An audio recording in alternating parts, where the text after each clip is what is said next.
If you were to win the lottery, what do we tend to do with things that we don't have any skin in the game? We tend to abuse it, overuse it. Human beings are going to spend the money that they think that they don't already have. We don't delay it. It's why so many people that win the lottery go bankrupt. It's not money they've earned.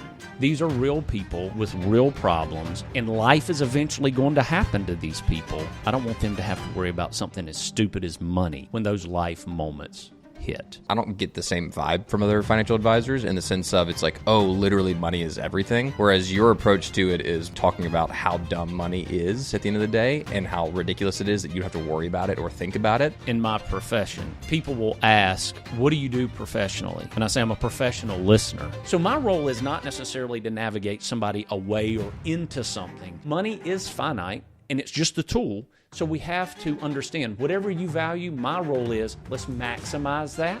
I don't believe in failure. I believe that when you give up or you don't try, that's failure. We're teaching kids, hey, you got to make an A in this 9-week semester or you're a failure. No, screw you. It's about if I didn't do well on this exam, it may take me 4 years, it may take me 10 years, but I'll be good at it. When we understand how you are wired around your money script and your psychology of money, it's going to make perfect sense.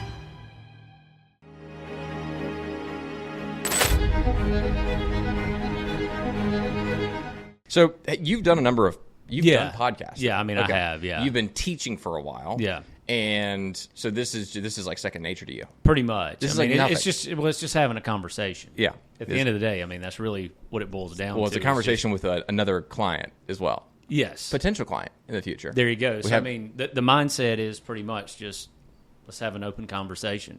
If it comes up, you know, it's all about conversations and having the ease of listening. Yeah. I think a lot of times in my profession, people will ask, what do you do professionally? Right. And I say I'm a professional listener. We've lost the art of conversation along the way somewhere. I don't know what it is. I won't even try to explain it. We don't have enough bandwidth to explain it. Yeah. But I do think that the power of conversation, the art of conversation, is listening way more than responding. Agreed. Looking for a response. I would say, unfortunately, today you're going to have to respond a whole lot more. Yes, I mean, and that's fine. Yeah, because we are here to do the podcast with you. Correct. No, I agree though, and I think it's like it's in sales, it's in everything in life though. Like we don't listen very well anymore, and nobody does. And frankly, it's because of the device that's recording you right now, right? Like I look at it all the time. I mean, I have one in front of me. There's one behind you.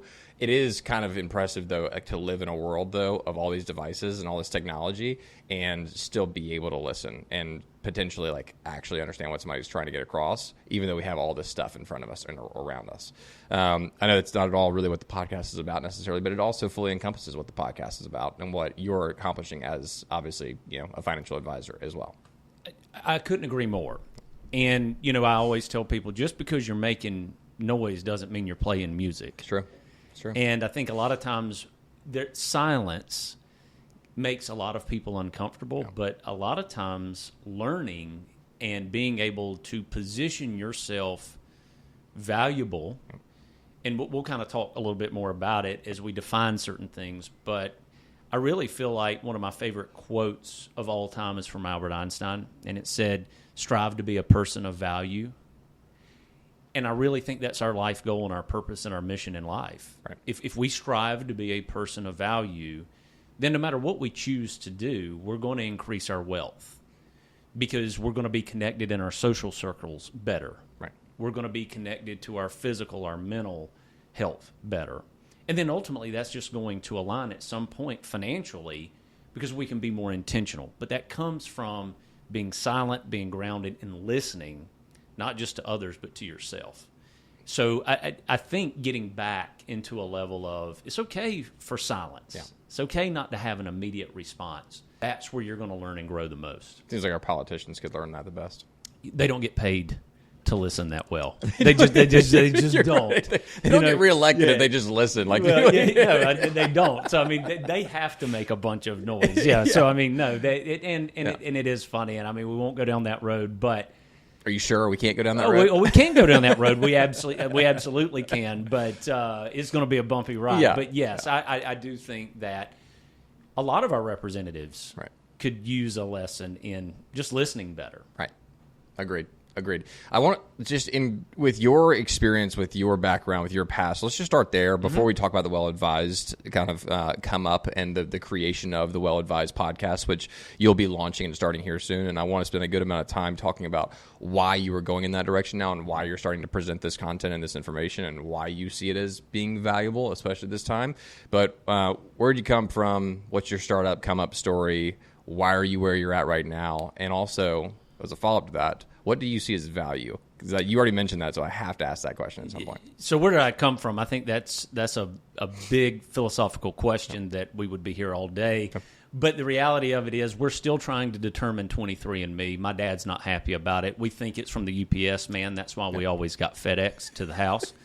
But no, I had a great set of parents. Grew up in a very blue-collar family. My dad was a business owner. Mom was an accountant for a large company here in the upstate of Greenville, South Carolina. But if you were to ask me what shaped my mind, I have one younger sibling, and we got along phenomenally. We had a wonderful childhood, and it was built with a lot of wealth, and I'll talk a little bit more about how I define that. But I would probably say 15 years ago, something rocked my world that drastically changed my thought process forever. We lost my mom very unexpectedly. It was really a medical misdiagnosis, malpractice. We had a phenomenal financial planner at that point. But during that time, I had to really grow up very quickly. There was a lot of things that I had and I was doing in my 20s that my friends just had zero, and I'm thankful that they've not had to experience that. Yeah. But there was a lot of growth, there was a lot of hurt, but there was a lot of joy in this process. When my mother passed on, what I realized is if somebody didn't have a plan in place, when life happens, they would have had to worry about something as stupid as money. From that moment forward, there was multiple things that I decided that I was going to do. I was going to be intentional with my time, my mental and physical health, my social circles, because I think that's drastically important in how we're shaped. And then lastly, my financial health. And I said, that's the career that I want to do. I want to work with people that are just high achievers, and I want to help them accomplish their financial goals and their wealth ideas. And in that process of losing my mother, there was a silver lining there. And my ultimate goal, even as I build my practice out, I want to be able to give back and create legacy and foundation funds in my mother's name. Right. And I believe that when we pass away, your physical body might not be there, but that does not mean that person is not there. I can't tell you how many times I've had a conversation with my mom, and she's been physically gone for 10 years, but she and my father and my family have been the foundation to how I've grown my business and everything that I do. And, and I think about that as I work with my clients. These are real people with real problems, and life is eventually going to happen to these people. I don't want them to have to worry about something as stupid as money when those life moments hit. So this is what I appreciate about our conversations up to this point too. A lot of financial advisors talk to me. I don't get the same vibe from other financial advisors in the sense of it's like, oh, literally money is everything. Whereas your approach to it is more so, from what I've experienced, literally talking about how dumb money is at the end of the day and how ridiculous it is that you have to worry about it or think about it when your life should be spent doing and building and creating and being yourself and being around loved ones and experiencing that time around loved ones. So you've done a really good job of articulating that to me. I would love for us to go just a step further and just kind of talk about how you came to this point, though. And I wouldn't say it's even like marketing your business this way, but you just talk about it differently, right? Whereas everybody else is like, oh, I've got to make a whole bunch more of it. I have to think about it all the time. But your thought process seems to be more so, I want to help you so you don't have to think about it anymore. But can you just kind of dive into how you got to that point, though, in this process? That's a great point. And it's kind of sad a little bit, but it is a differentiator for me in the fact that, let me make no bones about it, money is important. But if your primary goal, and that's the only thing that you're focused on is money, when will it ever be enough? It never will be. And the other thing is, what are you going to use the money for? Money is a tool, right? So if we're not leveraging it, if we're not doing things with it, what is it all for? Right. So that you'll just leave behind a chunk of money for people to fight over and you to never enjoy? To me, that is not true wealth. So it really defined myself, my family, for my client. When I'm looking at this, it's not to say money is unimportant. What I'm saying is, let's take the sting and the stress out of this tool that we're using and leveraging it to things that we value. Right. And the whole slogan around dumb money came around. You hear people, in fraternity houses, hey, bro, that's dumb money. I hear business owners, I want to make stupid money. Yeah. But there's also a play on that to say, let's take the sting out of what everybody's stressing over. And I'll leverage this question back to you, Cameron. Yeah. What is money at the end of the day? So that was actually going to be my next question. So I was like, money, currency, whether it's fiat, whether it's, you're holding wealth in the form of like heavy or metals, or you're holding money in crypto, or you're like, what is, to your point, what is money? For me, it's like, I would like to think that money is something that allows me the ability to go and do other things, right? It gives me leverage to be able to go out and potentially buy a business or buy a nice car or buy a nice watch or take my family on a nice vacation. But at its simplest form, in my opinion, is literally just something that allows us to go and do what we want to do in order to, in this particular economy and society, be able to provide some form of payment for the value that somebody else provides to us in some way, shape, or form. But it also gets to the root of what's frustrating for me nowadays with money in its current form. We talk about money in the form of like a dollar being printed into oblivion by by the Federal Reserve and then handed off to the government. Mm-hmm. I think it also frustrates people when you think, okay, we're being taxed dramatically, or our money is being printed. What is the point of going and earning anymore? So I want to get into that philosophical conversation as well, because I think it's really important for people to better understand and talk about it too, when it almost leads people off this emotional, anxious, depressed cliff of why am I making this money in the first place? So I think I kind of gave my thought process behind money, but I would also like to know, what is the point of making this money, in your opinion, and as a wealth advisor, if in the society we live in, money is almost, fiat currency especially, is being printed into oblivion? Why make it in the first place? And I love the fact that you bring up a definition like a fiat currency, because there's probably some listeners out there that's like, a fiat. Yeah, it's a really cool car. I put it up there with the Mazda Miata, which is probably the sexiest car ever built, and the Geo Metro. Nobody talks about it enough. Is that objective or is that yes, subjective? that is my life goal, is to be in a Mazda Miata or a Geo Metro. All jokes aside, but money's just a piece of paper painted green with a bunch of old dudes on it with bad mullets. Not even the John Stamos mullets that really... Valid. I mean, when people mock the mullet, I'm like, Stamos rocks it, and we should bring it back. That's my personal That's why I'm opinion. wearing the hat right now. I'm heading towards it currently. I mean, listen, this is... you see the Carolina waterfall coming in nicely here. We're working on it. But while we still have it. Yeah. All that aside, it's just paper. Yep. The ultimate goal is... have another business, create other entities, create an opportunity for your offspring, or, in my opinion, charity organizations that you believe in, whether it's animal rescue, whether it's cancer research. That's the ultimate goal. Now, wanting more of it, and I know there's different listeners out there that'll say, oh, I've heard my whole life from a religious perspective that the greed and the love of money is the root of all evil. Wanting more money or a profit-first mindset is not greed. And I'll give some explanations to that, because you brought up a great point that most people overlook. This is our tax system. We live in a progressive tax system. The majority of my clients that come to me don't have a cash flow problem. They're going to have a tax problem. I do a lot of tax planning in my practice. And I would tell anybody, if you're only looking at a financial advisor in terms of what your return is, and you're not netting that of taxes or estate tax or gift tax, you're missing the boat wholeheartedly. We have to put the tax system in our overall returns and get ahead of that game plan. And there's definitions between tax filing and tax planning that we can talk about. But the reason that you need to be profit focused first, and this is where I tell anybody, what is profit minded? When I define wealth, wealth comes in 5 forms.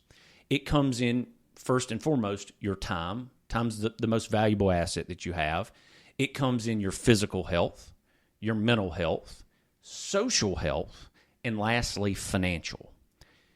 But the reason that you want to be profit-minded in all of those, you've got to be in a position to say no more than you're saying yes, because you need to be intentional with all of those forms of wealth.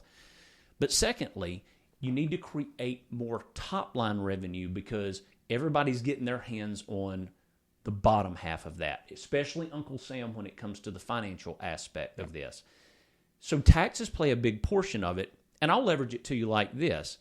If I came to you and I said, Cameron, if you could make $500,000 a year, you would be ecstatic, and you're like, oh, I might not be motivated by money. That would support my life goal. But I said, well, what if you could earn top line $1 million? And you're like, no, I wouldn't need $1 million a year.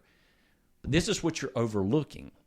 If you're making $500,000 or $1 million, you're pretty much in the same tax bracket. So guess what? 40% at a minimum is going to Uncle Sam. So now you've got to look at, you're not living off $500,000. Right. You're living off roughly $250,000. Is it easier to live off the $500,000 or half of the $500,000 a year? The answer is it's easier to live off that $1 million after tax, after everything is paid. That doesn't make you greedy because you would want to earn $1 million a year. We have to net everything out of tax.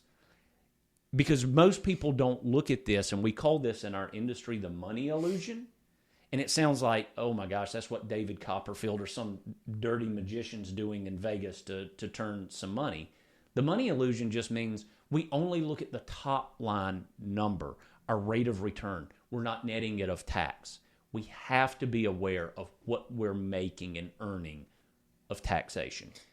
So I hear this often from financial advisors, people in the wealth planning space too, just from a lot of the clips and stuff I've watched online, where there's kind of this comment of like, you just kind of need to go make more money to a certain degree. And like I get it. I think that's easier said than done to a certain degree.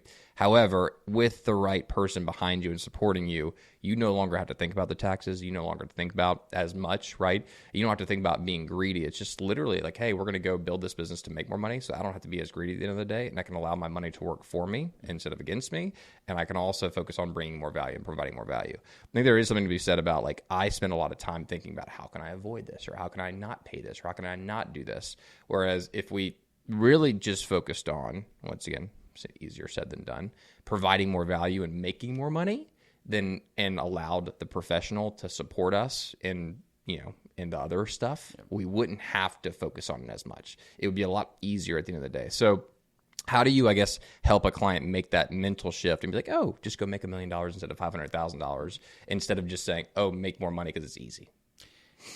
I ask every prospect and client the same 2 questions when we start our meetings. Now, it changes as the relationship grows, but the first question is, as I ask everybody, I want you to define what financial security would look like for you. The second question I ask, define what wealth means to you. So back to my previous point. If I came to you and I said, Cameron, after tax, if you made $500,000 top line, roughly, I mean, I'm not taking out expenses. We're keeping this very high level. But if we just net out of taxes, you're keeping $250 a year. And you say, Justin, you know what? I am A-okay with $250. My advice to you would be, then Cameron, you don't need to go and make $1 million a year. You just don't. Because your lifestyle is determining what is your financial security blanket or your wealth blanket. Right. For the client that says, Justin, I'm spending $250,000 just in my property assets alone. Well, then we have to create some strategies to increase our top line, or we're going to have to sell off some of our lifestyle opportunities there. Right. And I think that the biggest differentiator, because I get this a lot, well, what's the difference between financial security and wealth? Financial security is I can live comfortably. All my bills are paid, and I've got a little left over to do what I want. Wealth is I am maximizing my value propositions around those 5 forms of wealth I talked about. Your time, your physical health, your mental health, your social health, and your financial health.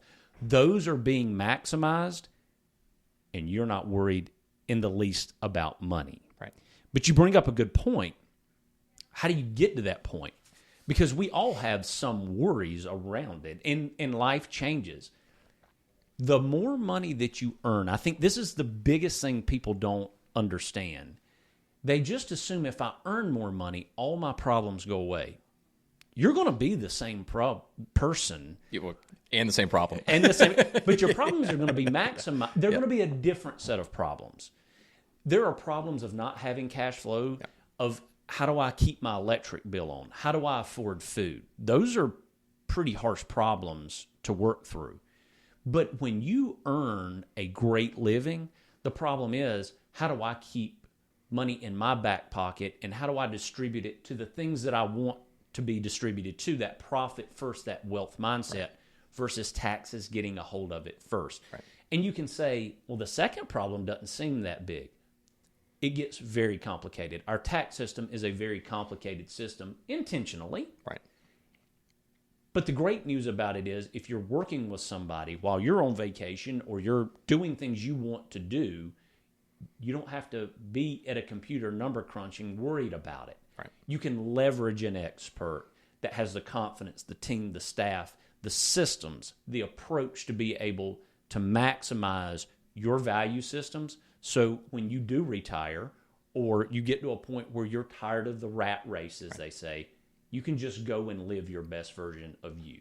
When you go through this process of asking somebody like what wealth means to them, do you oftentimes see it as like, people will oftentimes say that freedom or time freedom or ability to spend more time with their family. Do you see that as the majority of the response, or do you oftentimes see it like maybe a little bit of both, with some people being like, I just want to make more money, and you maybe try to guide them towards being more on board with time freedom and freedom in general? Or do you typically just take what they say and you go along with it? I'm just curious to know, is that the approach?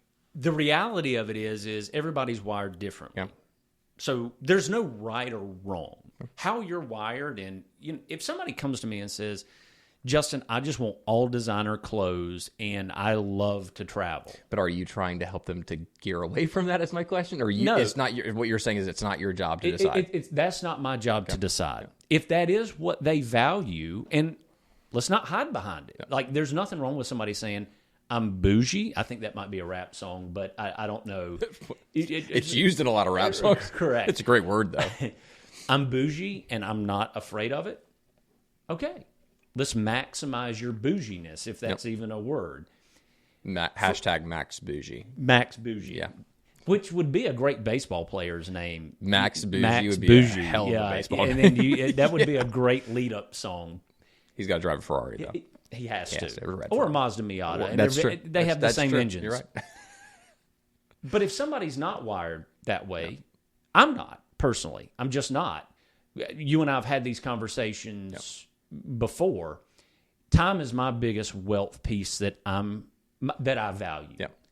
Who am I spending that time with? How am I spending that time? How I work out, how I eat. I'll be honest with you, my grocery bill in terms of how I buy food, I don't even look at the receipts at this point, because food is what I use to fuel my body. Watching my mom go through what she went through, I'm trying to prevent that at all cost. Right. So I'm not going to go out and be motivated by a luxury brand car. Now, that doesn't mean that that's a bad thing, or I'm going to discourage somebody from it. But money is finite, and it's just a tool. So we have to understand, whatever you value, my role is, let's maximize that. Right. But in order to be bougie, you have to have a plan to reduce taxes, to be able to manage your money wisely, or else guess what? When you start earning or stop earning that income, you're not going to be able to afford the luxury brand items. Right. So my role is not necessarily to navigate somebody away or into something. It is, how are you wired? And then if we're going to spend more money on Prada or Gucci, that might mean that we're not going to be traveling as much. Whereas for me, travel and learning and education are my non-negotiables. Got it. So I'm going to spend a little less on the designer things, but I'm spending a lot on the food, the travel, and the memories. Yeah. My thing is being able to be 100% authentically myself, talk about whatever the hell I want to talk about, and not have anybody come, shut me down because I don't have enough money to be able to fight back. That is literally like my life goal, is be able to talk about anything at any given time, and literally nobody can come and tell me what to say and what not to say. Now, as radical as that may sound, that is like a form of freedom that a lot of people don't have because they're in this phase of accumulation, which we talked about earlier. And I'm still definitely in that phase of accumulation as well. And I'm a younger lad. I'm still working towards a lot of these goals. But there are a lot of people in our country, especially around the world, of course, but in our country that feel kind of left out of the system, right? Because they don't feel like they have the ability to accumulate, because they feel like the system is against them. To your point earlier, it's a very complex system. So I just wanted to talk to that group for a little while that feels kind of hopeless right now in their accumulation phase and is trying to figure out what to do next. What is, even though that's not necessarily like the ideal client for you, just speaking plainly here, what is your suggestion to those folks that are trying to get out of this either debt hole or this earnings hole, and they want to make more money? What do you suggest to them as a good starting point first for taking that best next step financially in a broken system and getting themselves out of that hole to be able to start accumulating properly and working towards freedom, whatever that is for them? Long-winded question, I know, but a very important question, and I think this is foundationally what we all have to define. Right. What is your freedom? And you could interchange that. What is your value system? Right. Because even when you're talking about I want the ability to say what I want within reason, that gives you freedom. Yep. That gives you a purpose. I'm just going to be as honest and as transparent as I possibly can be. One of the best books that I've read was around behavioral finance. And the psychologist was talking about your brain. Your brain, more importantly than anything that it serves, is a good bullshit detector. So many times, people will give you an answer that you want to hear, but it's not who they are. Right. They're not being true and genuine to themselves. I think there's a level of authenticity that we've neglected in society because it's like, I have to look perfect. I have to be this because society thinks that this is the view that they want of me. My mother used to tell me this all the time, and it has stuck with me. She would say, Justin, it is better to be disliked for the human being that you are than to be loved for the person that you're not. That's how I live my life. You may not like me, and that's cool, because I'd rather you just go ahead and tell me, hey, I don't like you, and then we can move on and we don't even have to pretend. Yep. So if you're in this accumulation phase, and just to define it, accumulation in the society that we live in has become more automated. There's people out there that's probably working with companies that have 401ks or retirement plans. You automate your savings. There's exchange-traded funds, and there's money management systems that we've gotten really efficient. Right. We could argue the effectiveness, like Robinhood and other platforms, that people don't know what they're doing, but they're like, oh, I'm in the market, but they don't understand how that aligns with their value system. But it's still a step in the right direction. With the distribution phase, because there's two phases to planning. We have an accumulation, which most people are going to be in while they're working. Right. But even for somebody like me that never wants to retire, there's going to be a moment where I'm like, all this money that I've accumulated, I need to spend. Wealth without spending it and enjoying it is not wealth. You're just hoarding money at that point. So the distribution phase is where it gets really complicated, and most people's financial advisors are not well-versed in that. And I would say even early on, ask a financial planner as you start working, are you well-versed on the accumulation and distribution phase? Because the two go hand in hand, but distribution is where it gets most complicated. Right. But for somebody starting out, here's my best piece of advice. Start small and learn fast. Get invested in your 401k plan. If you're an entrepreneur like most young people, Start one within your own company, even if it's you. You can do something like a solo 401k or start a Roth IRA. It doesn't, even if you can't max it out. Right. The one thing that I also say is, who's the most important person on payday? Should be you. That's not being a narcissist. That's not being greedy. It goes back to what I said, profit first. Right. Treat yourself. If you're paying Verizon Wireless more than you're paying yourself, you can tell me you love yourself all day long, but I'll go back to your brain. It's a good bullshit detector, yep. right? If I'm paying Verizon Wireless $200 a month and I'm saying I can't save $10 a month towards my Roth IRA, let's go ahead and tell our brain, hey, Verizon Wireless at this point is more important than myself. Right. What you'll notice is the psychology changing. Because it might not mean that you're like, no, I love Verizon Wireless. I'm going to get it a Christmas gift at the end of the year. But your brain is saying, no, we love Verizon Wireless more because we're paying them more.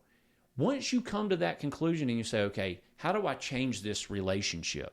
How can I get to a point where I am paying myself more than Verizon Wireless, more than Gucci, Prada, etc.? Right.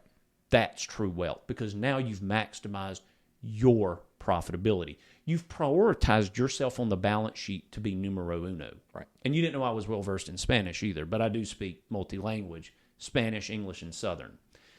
And I would just recommend for everybody out there, start small, learn fast, but prioritize yourself. And then lastly, automate those savings. Don't wait. Just like people don't realize this about the tax system, but before 1913, we didn't have a federal tax system. Now that we do you know, even before we had the IRS and things like that in place, do you know how people paid their federal income tax? At the end of the year. Do you know why the IRS was established? How many people do you think had money to pay the IRS? Not many. Not many. They spent that money. Right. So what the IRS said, hey, if you're earning an income, why don't we just deduct it out of their payroll checks? So they treated it like a bill pay. That's what we need to do with ourselves. Treat yourself like a bill, and should we delve into the legality of that, though? Well, we absolutely could or could. I would argue that it's probably, from a legal standpoint, not the best methodology. Yeah. Of course, I do think that we could argue that, but what we can argue on the financial side, don't delay it, because human beings are going to spend the money that they think that they don't already have. Right. We don't delay it. It's why so many people that win the lottery go bankrupt. Yeah. It's not money they've earned. And that's a whole other... If you win the lottery and win $1 billion, though, or whatever it's gotten to now, the crazy hundreds of millions of dollars, and you go bankrupt, there is something seriously wrong. And I think more than anything, it's like they should immediately attach, like, legally a financial advisor. Like, you have to work with a financial advisor, unless that's already in law. But they really should start doing that moving forward. I mean, you don't ask a barber if you need a haircut, so you're probably, you're asking a wealth and tax advisor if you need it. I mean, obviously, you're like, let me be that guy. Yeah, like, I'll gladly take care of those. Yeah, I agree. Let's put that into law. Yeah, absolutely. Let's put this. I think it should be mandated or person dated or whatever the terminology. Somebody is. Should be supported so they can't literally like lose it all. But it's also, at the end of the day, it's their freedom, it's their decision. But it's the same thing with all like pro ballers too. You're like, man, like. Y'all need some help across the board. Well, let me play devil's advocate here for just a second, because I do think that is the common theme. And I agree with you. To the outside, you're like, how would you go bankrupt? But now let's think about it. So in the world of behavioral finance, there's this thing called mental accounting. If you were to win the lottery today, that $1 billion in your mind should just really go into your bank account, and it should be the lump sum that you're getting from your regular business. It should not be any different. What you will do with it, though, whether it's conscious or subconsciously, you're going to put it into another box and say, oh, I didn't earn this. What do we tend to do with things that we don't have any skin in the game? We tend to abuse it, overuse it, because there was no skin in that game of obtaining it. Right. So now the problem becomes... oh, it's excess money. People will spend it down. But the other thing people aren't netting out of that $1 billion, tax. Now, you can say, yeah, but Justin, I mean, if it's at $1 billion, they're still getting $500 million. Right. But let's go back to this. If somebody goes from living paycheck to paycheck, never having a financial wealth advisor, not understanding generational wealth, not understanding the tax system, Yeah. they literally go from a 10 or 12, maybe a low 20% income tax bracket, now to 40%. Your brain has to be rewired. Yeah. It brings up a lot of interesting things.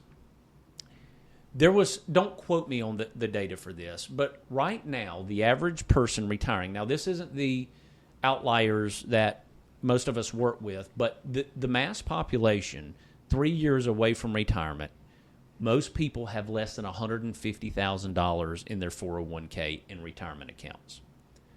And you're like, really? But let's go back and think of the psychology behind this. Do you know when the Roth IRA got established?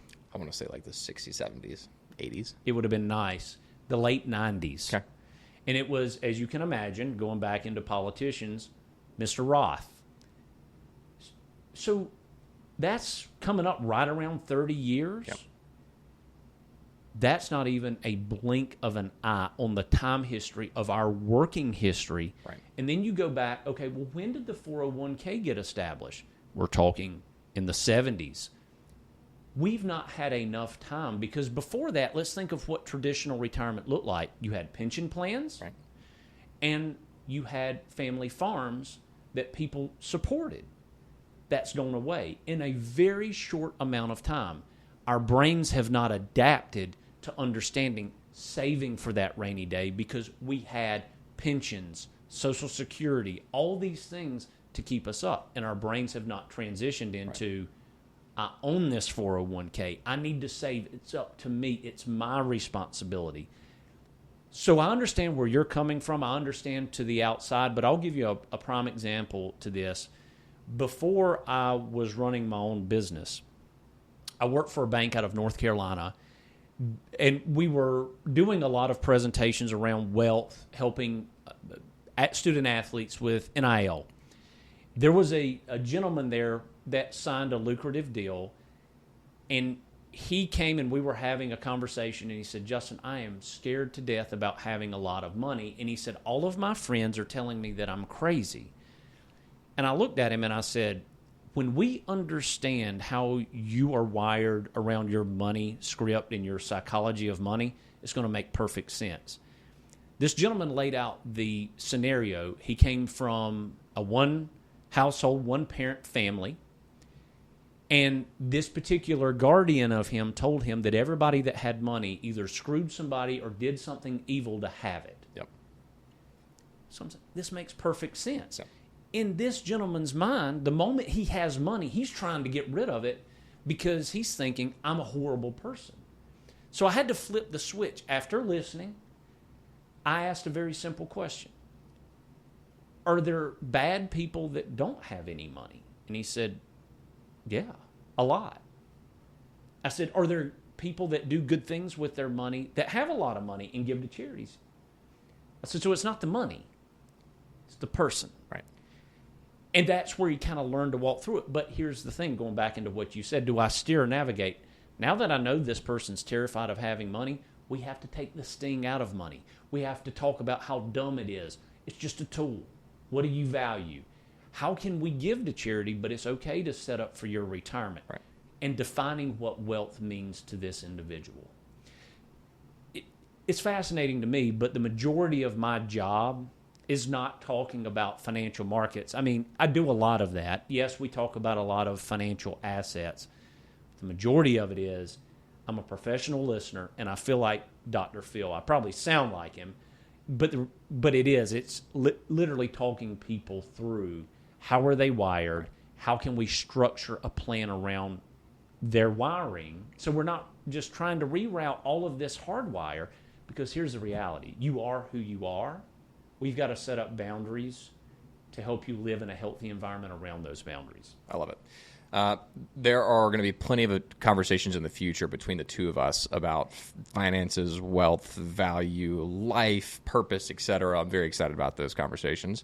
Now, we don't have necessarily enough time today to dive into all of that, but I do want to hit on, just as kind of a concluding, whether this is 5, 10, 15 minutes, what you're planning on doing with the Well Advised show, Well Advised podcast, your time as a financial and wealth advisor as well. What are your goals in the future personally for providing value to clients, and also providing value through the content that you're going to be creating as well? So we didn't talk a lot about this, but one of the things that I do, I'm an educator at heart. I do a lot of retirement workshops in our community. I also teach for several universities around their lifelong learning program, but I'm an instructor for Dalton Education, which certifies certified financial planners. Right. And as a portion of that, what I have noticed, and you and I have had these conversations, there is so much horse manure out there that's just totally incorrect. Yep. Their form and formality is just to get a bunch of clicks, a bunch of likes. They want to be influencers. That's not my role. My role is I want to put and provide the best possible education out there for people that are high achievers, that have a lot of complications around their money, and people that are like, I have no idea where I need to start. This is overly complicated. I want to provide education that simplifies the complex, adds value, and is a trusted source. That's really my ultimate goal, so that people, whether they use me or they're using another advisor, if it does nothing more than to bring up great questions to who they're currently using, that's what I want them to understand. Right. Because what I've also heard from a lot of people, even that have taken my classes, well, I'm paying somebody and they've not even brought up this situation. I didn't know I was going to have to pay IRMA in my retirement or Social Security tax. I didn't know that was a thing. I didn't know how to do Roth conversions. My goal is to take the sting out of that, provide education that people find beneficial, whether it's even business exit planning. And they can come to the Well Advised podcast and get education that's mildly entertaining.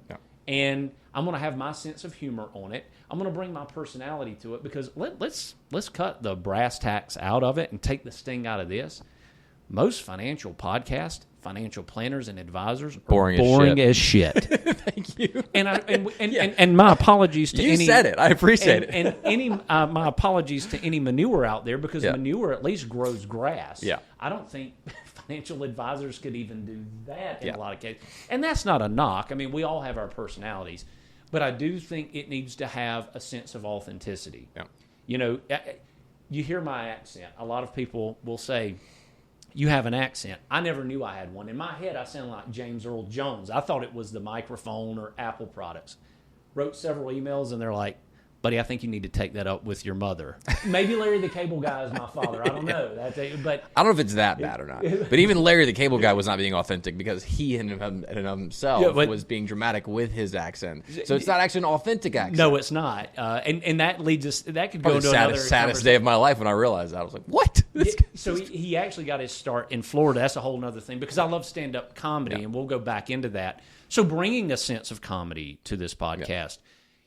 Laughter truly is the best medicine. I've learned that through going through trauma myself.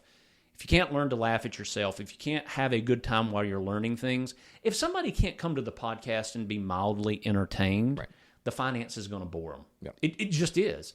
That's probably why they get frustrated with it when they're dealing with it themselves. Having fun and talking about this and making it exciting is my ultimate goal. And that's really my life's purpose. I go back to what my mom and dad always told me. Find something that drives you. This is my legacy. I'll leave some with my money and my finance, but I want people to remember me. Hey, that guy taught me this. Hey, this guy brought this very complicated subject and made it simple to understand. Oh, and by the way, he's not really trying to sell us any garbage. He's just out here informing us with things that really probably our advisors should be doing. But it could be maybe the advisor's just really good in the accumulation phase and doesn't have the expertise in business planning and or retirement income planning. Right. And there's no harm or foul in that. We all have the things that we're good at in our business. I mean, there's clients I meet with, prospects I've met with, and I don't think I'm going to be the best fit for you. Right. That's my goal, is getting people really comfortable to, at least, whether you're in that accumulation phase and starting out and saying, I don't think I'm going to be a good fit for this guy because maybe I'm not ready. Okay, you're not. But can I give you something to start fast and learn quickly with? If you're in that retirement income phase, can I give you something to either ask your advisor or maximize what you're doing? That's the ultimate goal with it. Cool. I did this on the last podcast, and I really enjoyed it. But fun little speed round of questions towards the end here. Once again, you can answer in detail if you'd like to, but I'm just going to ask them. I kind of want to know, like, what are the first things that come to your mind with these questions. So I'll put you on the spot a little bit. This will be I like fun. it. I like being put on the spot. So first question: is a 401k a scam? It is not. A lot of people have heard that it is, or that it's going away, or the tax system. What I would tell you is, it's how we choose to look at things. The biggest, I would say, miscommunication about a 401k, people are not asking, does your 401k have a Roth opportunity? If it does, start taking advantage of it. The other thing that I see, I'm going to have to pay taxes when I pull it out. Absolutely. If that money went in what we call qualified or pre-tax, because you basically avoided it on the front end, it lowered your income in that current year, it grows tax deferred. Uncle Sam's going to get his one way or the other. Most people that are listening to your podcast, they're going to have to start taking required minimum distributions at 75. So they're going to pay more tax towards the back end of their life. That's no bueno. That's not good. We don't like that because tax brackets are going to increase. Here's what I will tell you, because you brought up a lot, and I'll even share this a lot on my podcast. I'll try to give you some financial history. We transitioned away from pension plans to what we call contribution plans. And people have just been up in arms about it. Oh, pensions were the way to go. No. Pensions, if that company went belly up, where did your retirement plan go? Gone. It went belly down. Yeah. So you didn't have anything. What you should take tremendous pride in, it is up to you to invest in these accounts. It is your responsibility. Start investing in them. Now, do I think that's the only vehicle that you should be investing in? Absolutely not. But your retirement account should at least set a foundation and a basis to maximize how much you can put in there. And it goes back to what I said. If we're only looking at returns in just what you're getting and not net of tax, you're missing the boat. You could put that money in crypto or a traditional brokerage account, but what are you going to pay? Capital gains and taxes. It's another conversation. But ownership of anything, Cameron, I would argue property, that's really kind of what helped our country gain the growth that it did, was the ownership of property. It creates freedom. Right. Same thing with your retirement accounts. Take pride in the fact that you own them and you can move them. We have to understand how the tax system, now we can argue, do you think that's right? Do I think that's too much authority? That's another conversation for another day. But no, I don't think it's a scam. I think how people are viewing it is they're not getting the full information. Even myself, I'm a business owner. When I sit down in front of business owners, Cameron, just like one of our very first conversations, I have retirement accounts. If I thought they were a scam or that they were going away or it wasn't a legal way to reduce my income and put money in tax-deferred status, I wouldn't use it. I would be that authentic and say, probably not the best use of funds. Now, anything could change tomorrow, but is it a scam? Absolutely not. You mentioned investing in property as freedom just a moment ago. Do you still believe that investing in property, especially for our generation, is still freedom in the same sense that it was for our parents and their parents as well? I think it's totally changing. Okay. What I mean by that, and this was a really good podcast that I was listening to a few days ago, and they were just talking about in the major cities of the United States, in San Francisco, New York. Now, we can argue, is that where you want to live? We're staying very high level here. The cost of tuition, even in a master's program in the early 90s, would cost you altogether for your undergrad and master's degree maybe right around $100,000. You could get a house in those markets for right around $200,000. Right now, in these markets, a traditional education is costing students almost $300,000 to $400,000, and an entry-level home is almost $1 million. That is tough. So what does that mean? Your parents had a better structure for affording property. The other thing to play into that, too, jobs are nomadic now, especially if you're going to work for corporate America. I can't argue or even push back if somebody's like, I don't necessarily see buying a traditional home right off the bat. It's taking people a lot longer to have the down payment. But this is where generational wealth can really set your children apart, because without, and this is what they described, the majority of people buying homes right now were families that are passing down gifts and inheritance to their children. Yep. So my advice is, if you want your child to have that ownership of property earlier in life like you did, gift and inheritance is going to be the way that they're going to do it, even with a good job, even with good schooling. Because think about even what schooling is costing now, even for in-state tuition. It's expensive. Generational wealth and being able to pass it down is going to be the way to fast-track that. But no, we're seeing people buying their first home now in their mid to late 30s. It's taking them that long for a down payment and paying down student loan debt. So our parents had it just a little easier, and inflation and money went a longer way. Think about this. In the late 80s, early 90s, if you made $90,000, you were a baller, as the kids say. I mean, you were going to be on Cribs with Exhibit, and you've made it. That same $90,000 salary, if we had to convert that to today's dollars, would take almost $250,000 to do that. Are entry-level jobs paying that? No. They're not. Not even close. So there is a guide to that.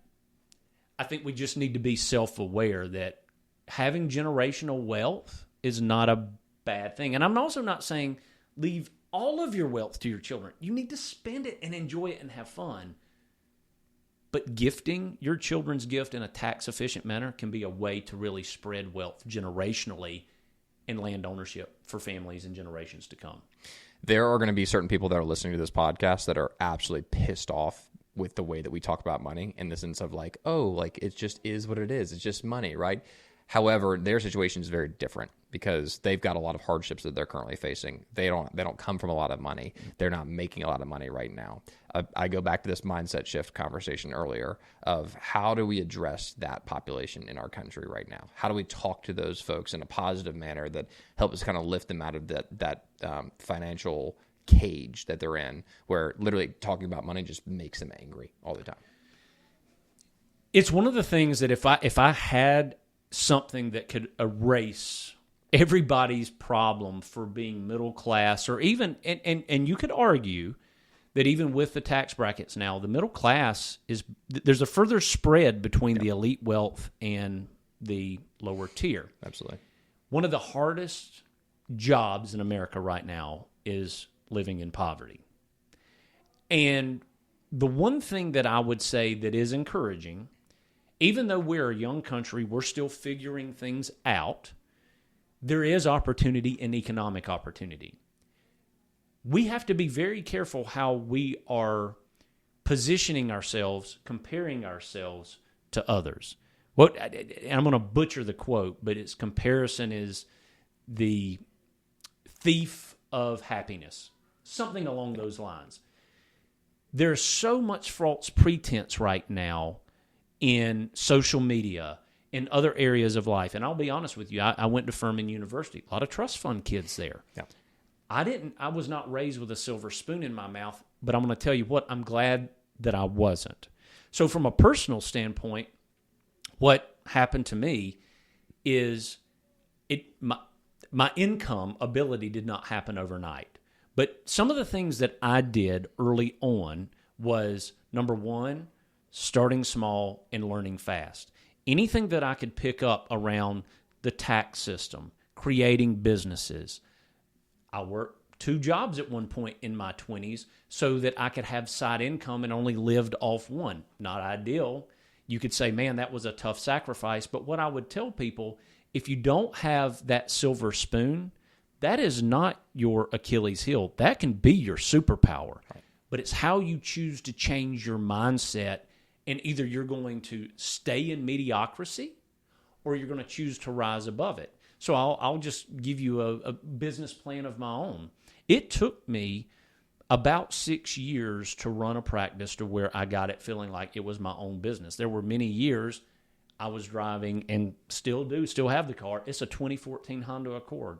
That thing was paid off. Now, is it sexy? No, it's not a Mazda Miata. It's not. But it got me A to B, and I had to determine, okay, well, the money that I would have had in a car payment, what was better? Putting it in my Roth, maxing out my 401k? What did I want in life? What was my value system? Well, I knew that I wanted to run my own business, and it was going to take a while to get the wheels on the track. Keeping it on the road, as a business owner, you feel like, hey, if I can keep it between the mustard and the mayonnaise, the yellow and the white lines, I'm good. But at a certain point, once I can steer the car, I got to have a direction. I got to have a navigation system. I got to have a braking system. You can't listen to everybody else out here that's going and buying a home at 22 because they did come from a trust fund and say, that's where I should have been. Oh, I should be married by 27. Okay, well, you know what? Here's my advice to everybody. I'm living in it. It doesn't matter when you get it, but if you don't commit to those goals, you don't write it down, you're not surrounding yourself with mentors that have built it, that can help you, give you the advice, it's not going to happen. Look at who your friends are. John Bogle had one of the best quotes. It transformed my life. John Bogle created Vanguard, and he allowed a lot of people through mutual funds to get into the market at lower cost. He said most people worry about where their kids are going to go to school, and that does not matter. Ivy League or a technical college, anybody can be successful. Most of your entrepreneurs don't even have a college degree, by the way. But he said you should be more concerned with who and whom your kids are surrounding themselves with and the entertainment they put in front of their face. That's who transforms them. So if you're around people that just constantly say, well, we're not going to get out of this tax bracket, Jim, and that's all right. You're not going to get out of it. Right. But also it goes back to, what tax bracket do you want to be in? There are a lot of people that remain in the 22% tax bracket and retire wealthy because of what they're going to spend, how they travel, what it is that they value. But if you're not writing your value system down, if you don't have a mission and a value proposition for those 4 or 5 forms of wealth that we've talked about throughout this podcast, it's going to be difficult for you to obtain anything. It's going to be fleeting. And you're going to be on this treadmill of it's never enough, or the moment that it gets hard, you're going to give up. I would ask anybody, this is a piece of advice that I would tell anybody listening right now. If you're in this hamster wheel, and I've been in it myself, you just feel like, why did I make this decision? I feel like a failure. Everything is just not going my way. Don't ask yourself when you're creating a business or what you're doing, or if you're at this point, an inflection point, you're about to go to college, or maybe college degree is not for you. Quit asking yourself, what is it that I love to do? I would even say that with the partner that you're with. Oh, I just love them. I get all these butterflies. That's going to last a minute. What you need to ask yourself, and you need to be dedicated to, am I willing to fight for this person in front of me when they have nothing else to give me? When my backs are against the wall, are they willing to fight for it? Same thing with your business. There are days that I thought, how am I going to make payroll? How am I even going to save? I mean, I was making nothing. But I said, there's nothing else that I would rather be doing. And I can either feel sorry for myself or I can get up and stay motivated. And sometimes that meant getting a second job. There were things that I had to do that my blue-collar work ethic took me to that defined that. And that's not just motivational speak, but I'm telling you right now, earning money will not be easy. Earning a lot of money will not be easy. I've gone through a lot of different sessions and therapy myself, to where my therapist has 2 nice beach homes for me. I get to stay in one rent-free at this point. But she told me one time, she said, Justin, what you have to determine, it would be if somebody had an alcohol problem, a drug problem, whether you mean to remain on drugs or alcohol, it's going to be hard. Whether you choose to remain on drugs or alcohol or get off them, it's going to be hard. So hard is the sunk cost. Right. What are you going to fight for? That would be my belief system to them. It should piss you off. It should. And guess what? The system is bigger than all of us. You want to get in politics? We had this conversation off topic. Somebody asked me the other day, Justin, why don't you run for politics? I said, because I love breathing. They'd run me out. They would probably, I would have to have somebody, a jester, check that for hemlock. Make sure there's no poison in that tea. We have to understand, no matter what we choose to do, the system is going to be bigger than us. But once we know we're not going to shift the system, we got to learn how to play within the system without losing ourselves. It can be done. I promise it can. But if you don't have good mentors, if you don't have financial advisors that truly understand this grit and grind, it's probably not going to happen. And when we always use the term, I'm not your ideal client, or it won't happen for me, well, guess what you've told your brain? What is your brain starting to believe? The bullshit, the chatter. Yeah. We have to, in our brains, say, this is what I want. This is what I'm going to strive to. And I would be cautious of people saying, oh, well, Justin's just made it like, well, you have to have a trust fund to make it. That's not what I'm saying. I sure didn't. And I'm glad I didn't, because I had to go through the grit, the fire, the brimstone. That blue collar's still in me. Even when I choose cities to go and visit, I love the grit. I don't like, and again, there's no knocking bouginess. I don't want people to feel that. But there's a grit, there's an authenticity that I love about hardworking people. But we got to get out of our head that it's easy. It's not going to be easy. It's also not easy for the trust fund kids, because all they hear all the time is, well, you're a trust fund kid, you don't understand it. Well, that gets old too. Right. So I would just say, surround your people or yourself with people that have your best interest. Won't make it easier, but you can operate within the system and get out of it. You can. It's a hell of a way to end the podcast. We're just going to leave it there. And for our next episode, we're going to have plenty more of these conversations. I'm super excited about it. But thanks so much for spending the time today, talking through, obviously, where you've been, where you're at right now, what the future looks like, and also just giving us some really good feedback and advice on all these topics. Because I think at a certain degree, we all think of money differently, and we all have our own kind of perspective on money based off of our own experiences, especially growing up. But it is really important to think of it from like a holistic approach, in my opinion, and also understand that, to your point, the system it's pretty big. We're probably not changing it unless you are super involved in the political sphere and or have a lot of money. So, frankly, work and get to a point where you actually can start having an impact as well. I think that's also super important. You can talk about it all day long. You can share your insights online, but how much does that actually do at the end of the day? So. That's right. And again, it goes back to just being authentic within yourself and having conversations and understanding that no matter what way we choose, it's going to be hard.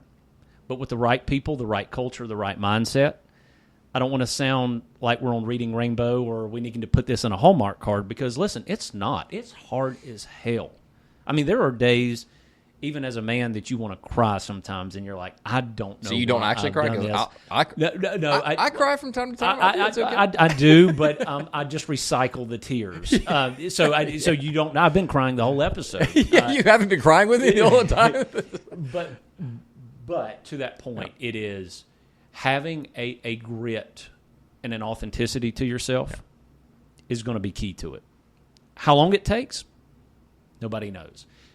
Sometimes it happening quickly and overnight can be a bigger failure point than a success point. If you don't learn any lessons along the way, you're likely to make large mistakes.